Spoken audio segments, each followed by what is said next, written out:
Thank you, Director. So let me get back to, I'll be right there in a second, April.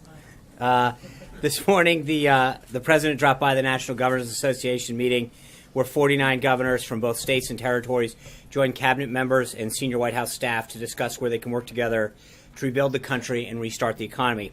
While at the meeting, the President delivered a statement on his forthcoming budget proposal, which he'll submit to March 16th, as you just heard the Director mention. The President's budget will first and foremost keep Americans safe.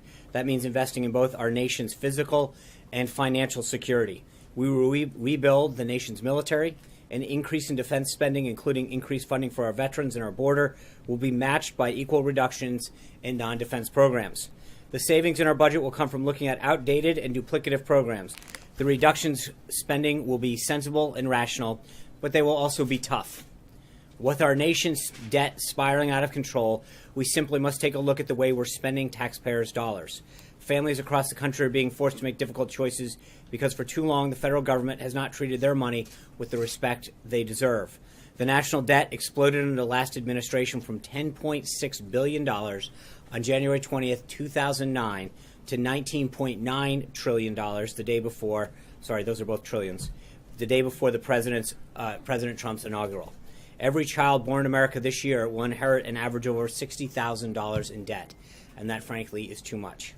Our budget will restore respect for taxpayers' dollars while funding all of the necessary programs to keep our country safe and prospering.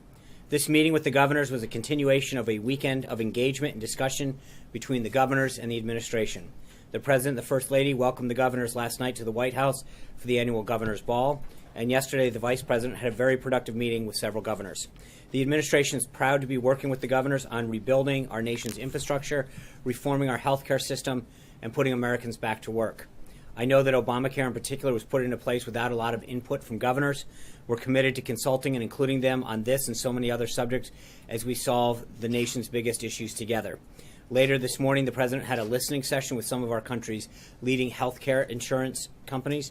Interestingly, on yesterday's ABC This Week, Minority Leader Pelosi actually laid out a great outline of how to judge Obamacare's success based on what it was supposed to achieve. She said, quote, it had three goals. One, to lower the cost, the other, to expand benefits, and the third, to improve and increase access. So let's go through her criteria. Lowering costs. Well, this year, all four tiers of Obamacare insurance plans are facing double-digit increases in average premiums. Just to take a look at one set of premiums, for standard silver plans in the states, 63% increase in Tennessee, 69% increase in Oklahoma, and a staggering 116% increase in Arizona. On expanding benefits, in reality, the new law's mandates have led to mass cancellations of coverage, soaring out-of-pocket costs, and declining enrollment figures. Millions are choosing to pay a tax over buying the government-mandated insurance. Increased access. With insurance fleeing the marketplace, Americans are facing a dwindling number of insurance choices, with 17% of Americans left with only one insurer option available in their exchange. Insurers will be indispensable partners in the transition period out of Obamacare into the Patients First plan the President will be working with Congress to put in its place. The President's plan will encourage innovation, modernize our healthcare system, and provide immediate relief and ensure access to quality, truly affordable care. This afternoon, the President had lunch with Vice President Pence and Ambassador Haley. Afterwards, he's having a meeting with Speaker Ryan and Majority Leader McConnell. And then following that, he's going to be meeting with Secretary of State Tillerson. The Secretary is coming off a very successful trip to Mexico that he was joined by Secretary of Homeland Security Kelly. I'm sure the President's looking forward to discussing that trip with the Secretary. Also this afternoon, the Vice President will be speaking to an extraordinary group of 60 presidents of historically black colleges and universities. There will be a pool spray at the top of the event, and the Vice President's office will release his remarks and photos following the event. We can also expect a meeting with the President with them as well. This evening, the President will have dinner with regional press affiliates that are going to be in town for the joint session of Congress. While it's tradition for representatives from the networks to meet with the President before his joint address, this is the first time, to my knowledge at least, that the opportunity has been expanded to include representation from 18 regional outlets from around the country. Tomorrow, the President will also have the traditional lunch with the network anchors. Beyond the so-called Big Five networks, we've also opened it up and invited outlets including Telemundo, Univision, CBN, EWTN, OANN, PBS, C-SPAN, and TV One. Tonight, the President looks forward to seeing his nominee for the Secretary of Commerce, Wilbur Ross, confirmed by the Senate. Secretary-designate Ross has been an important champion for U.S. struggling industries in the private sectors, and pending his confirmation this evening, he will now do in the same post on behalf of the American people what he has done in private sector. Assuming everything goes according to the plan in the Senate tonight, we expect to have his swearing in tomorrow here at the White House. Also tomorrow, the President will deliver his first address to both houses of Congress. In his speech, the President will lay out an optimistic vision for the country, crossing traditional lines of party, race, and socioeconomic status. As I said before, the theme will be the renewal of the American spirit. He will invite Americans of all backgrounds to come together in the service of a stronger and brighter future for our nation. In addition to laying out the concrete steps the President has already taken to make the American dream possible for all of our people, he will talk about the bold agenda he wants to work with Congress.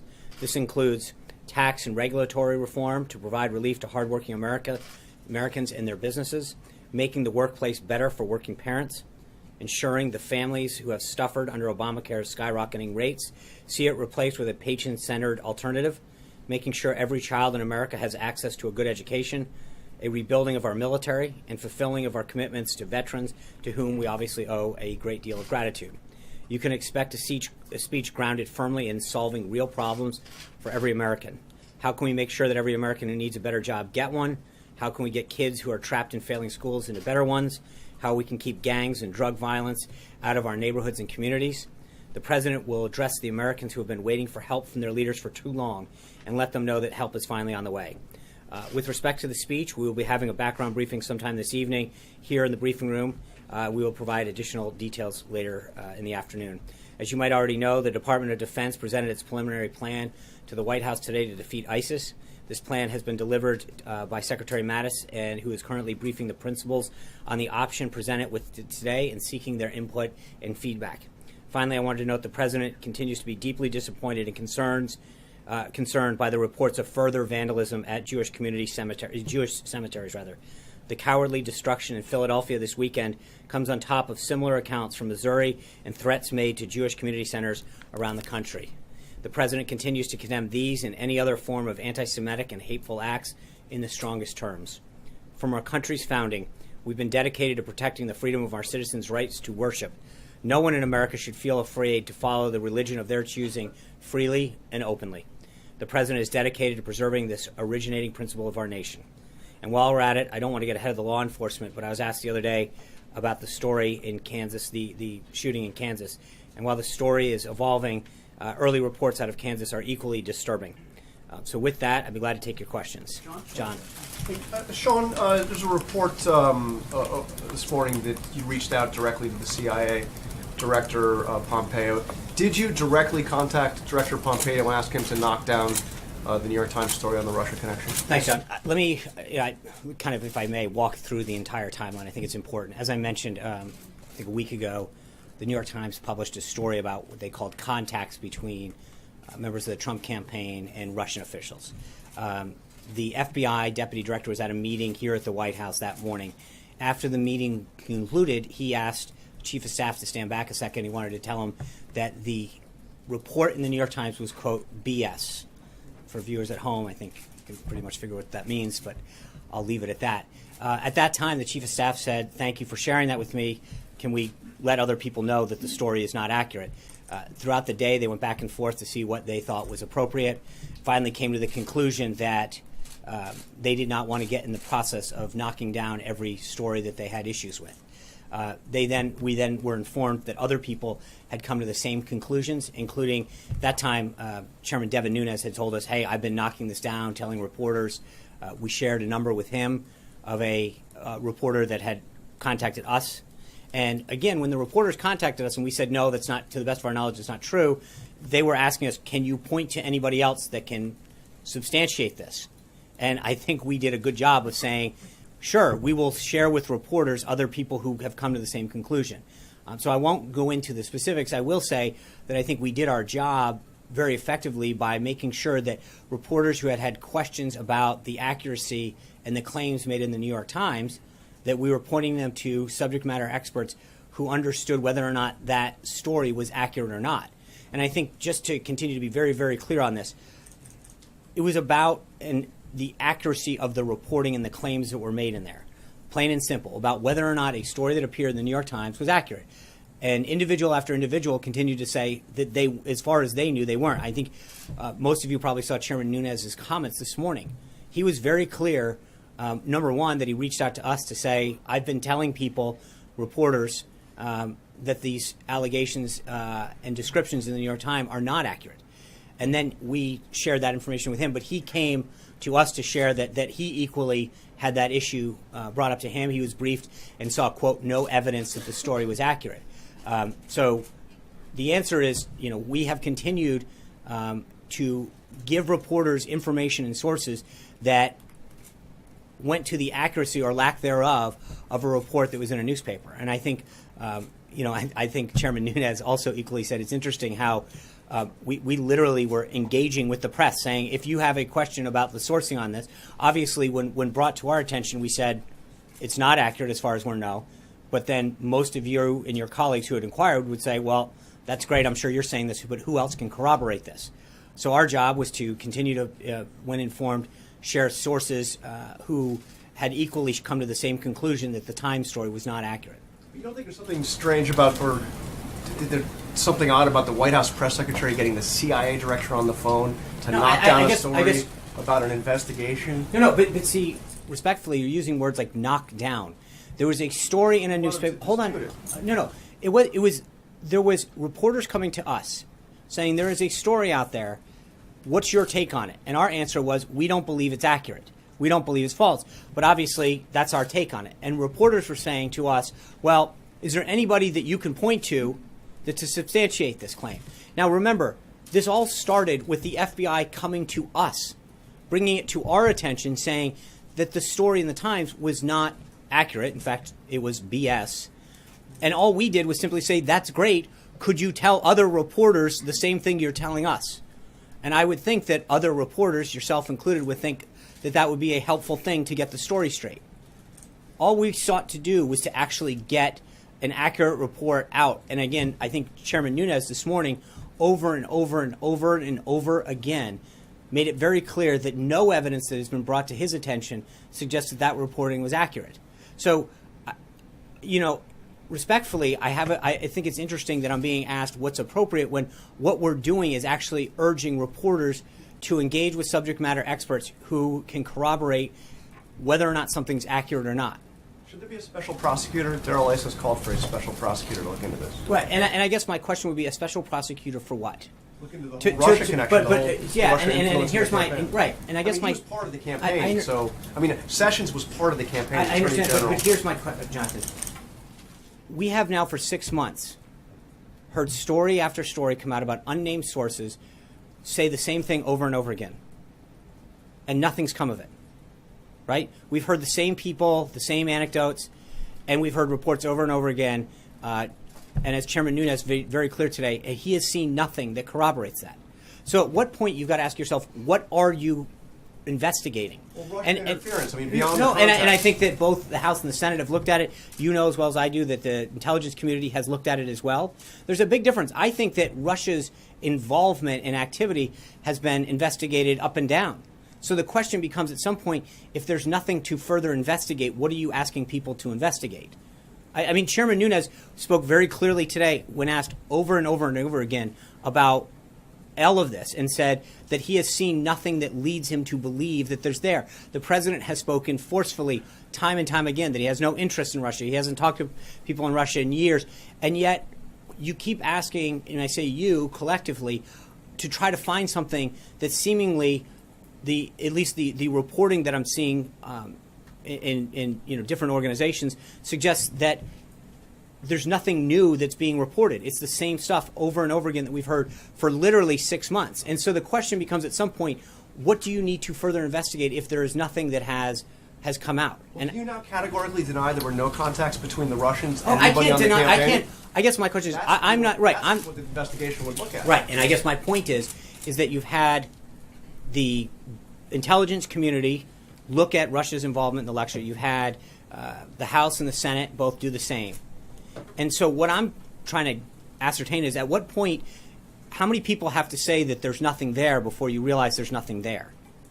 I can't say unequivocally. All I'm saying is the people who've done the investigating about Russia overall and its activities in the United States, specifically now with respect to our election, haven't provided anything that lead me to believe or should leave you to believe. And I continue to see reports coming from different media sources that are saying, when they checked in with law enforcement or intelligence community sources, there's nothing more than has been previously reported over and over again.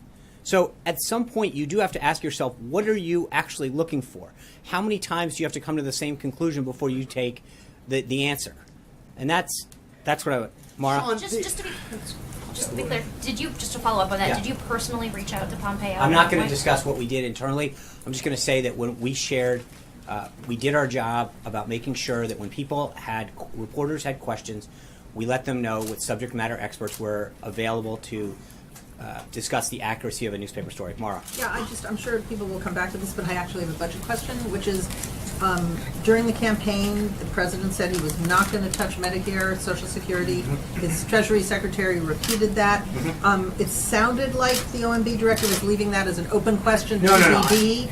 I'm just wondering, what's the state of the promise? That Right. he won't touch it for current retirees, anybody I paying think in? what the Yeah. OMB director made clear is how it works. The budget is dealing with the top line discretionary numbers.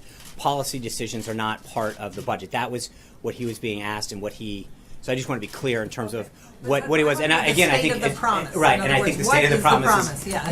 is clear. And I think, as you point out, he had made the promise. He stands by the promise. The What Treasury is the Secretary. promise? Current retirees, people near retirement, anybody paying into I these will follow programs? up specifically on that before I get. But I think the president has made very clear that it's not his intent to do. He wants to focus on the discretionary side. That entitlement reform is not that with respect to those programs that he mentioned. He stands by his word. Sean, the Fred president Lucas. Thanks, Sean. Fred. Wanted to ask a couple of issues. An executive order on religious freedom had previously been in the works. Will that still come? And if it does, will it extend beyond religious freedom? And, Well, I'm sorry, Fred. What? I'm sorry. Will it extend beyond the Johnson Amendment? I think we've discussed executive orders in the past, and for the most part, we're not going to get into discussing what may or may not come until we're ready to announce it. So I'm sure as we move forward, we'll have some. Olivier. Thanks, Sean. I'm sorry. I just have one more. Okay. The issue of tax reform. And will there be, how committed is the administration to a border-adjusted tax? And is there any concern that there won't be enough conservative support for that it could block any meaningful tax reform long term? Well, I'm not going to get into the specifics of tax reform today. The president's made clear that we'll have an outline of a plan very soon. But what I will say is that I think he has talked about the concerns that he has with current regulatory and tax policy that benefit people from moving out of the country and shipping products back in while shedding American workers. He will continue to fight for policies that promote manufacturing and job creation in the United States and supports American workers. So I don't want to get ahead of the exact nature of the policy. He has been seeking a lot of input. As I mentioned earlier, he's going to talk today with Speaker Ryan and Senator McConnell. I know that both the joint session, the status of repeal and replace, and I'm sure some discussion of tax reform will probably come up. But there's a lot. We're continuing to move forward and work with them. Olivier. Thanks. A couple on the ISIS strategy. Yeah. Can you just get to the timetable from now that you've received it, what happens? And there's a report that you're asking for $30 billion in emergency defense spending on top of the 54 in the budget. Is that true? Does that cover the new ISIS strategy? Can you explain the relationship between the two? Thank you. Right now, literally, that principals meeting that I mentioned at the beginning is happening as we speak. So Secretary Mattis was coming over to brief the principals as far as the ISIS plan. And again, part of it was to make sure that he fully discusses the recommendations that he's making and seek the input and feedback of the other principals downstairs. That can help guide where we go from here, how we go. With respect to the funding, I think Director Mulvaney noted that there'll be a supplemental at some point. Right now, the focus is on the budget, and then we'll go from there. John Gizzi. Thank you, Sean. Two brief questions. First, I read your statement at the Thursday briefing to Governor Malloy of Connecticut during the NGA meeting, and he responded, and I quote, Sean didn't read a thing that I said. He said that in Connecticut, they are already working to get criminals who are in the country illegally out. His objection was to going into warming centers or schools where officials might frighten children. Your response to the governor on that? Well, again, I was asked specifically what what the comments were with respect to sanctuary cities, and again, I would reiterate, with all due respect to the governor, I'm not here to pick a fight with the governor. I enjoyed my time going to school in the state of Connecticut, but I have a kind affection of the Nutmeg State. But the reality is, I think that there's a difference. Whether or not what he wants to do with state funds, maybe, I without knowing the exact nature of how he's funding what he's funding, it's difficult. The question I was asked at the time was on how we would be handling it. And I think the answer, whether it's Connecticut or California, is that the president's executive order and the president's commitment is to make sure that tax dollars are not used to support programs that are helping people who are not in the country legally and who are not citizens entitled to them. Blake? One more question, Okay. Sean. Starting early. For 58 years, when presidents have gone to Rome, Yeah. they've always met the Pope, going back to when President Eisenhower met Pope John the 23rd. Now, 1 year ago this week, candidate Trump had a disagreement with this Pope in an exchange of words. When he goes to Rome in May for his first European trip, will he meet with this Pope? It's a great question. Obviously, I would be a huge fan of that. But I'm not going to. I don't think we're at that place in the planning process to make an announcement on any visits with the Pope. But Blake, Sean, thank you. Two budget questions, if you don't mind. Mr. Mulvaney, I believe, just said that what the administration plans on putting forward doesn't add to the current deficit projection, which the CBO says is about $560 billion. But he didn't say that it would significantly drop from that either. So my first question is the administration comfortable putting something forward that might rack up deficits of potentially hundreds of billions of dollars? well, I think I'm trying to understand the question a little. If you can help me with this, because He said it wasn't going to add to it. Right. So my question is, he didn't necessarily say it was going to cut from it either. If it doesn't cut from it, potentially it could be hundreds of billions in deficits. And I'm curious. Right, no, but I think, correct me if I'm wrong, I mean, he basically made it very clear it doesn't add to the projected baseline deficit, right? So that continues to be the goal, and I think as we continue to work through this process of passback, it can work both ways. We could identify further savings and reductions through working with the agencies and departments. But we're going to make sure that the top line number we maintain and as close to that as possible. And as we go through this, I mean, this is the beginning of the process, as the director noted. We send the number to the department of the agency, give them some ideas how we came up with this, and then they come back to us and either justify why the particular program or office or what have you needs to stay in existence, or why maybe not the reduction that is offered. But it's a back and forth process that will occur over the next few weeks. So Let me ask you to about- get ahead of it is the problem. Let me ask you what Nancy Pelosi, to just get a quick reaction to Nancy Pelosi. She put out a statement and said the following, quote, 5 weeks into his administration, President Trump has not introduced a single jobs bill. Your reaction to that would be what? It's created a lot of jobs. I think that's he's continuing to work with Congress on both repealing and replacing Obamacare, tax reform, and fundamentally, both of those two items alone, I think, can help spur a lot of economic growth. The meetings that we've had with the CEOs, the health insurers, there's so many things that are both job killing and that can be done to help promote a better regulatory and tax climate that lead to job creation.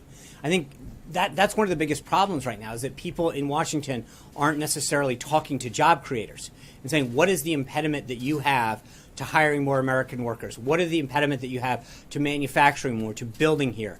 The meetings and the actions that the president has taken on both regulatory and other matters have helped spur job creation. You've heard these companies come in over and over again, the automakers, the airlines, Sprint. I mean, the list goes on and on and on of people saying to the president, because of your agenda, because of your vision, we're willing to commit to hiring additional people, to manufacturing more.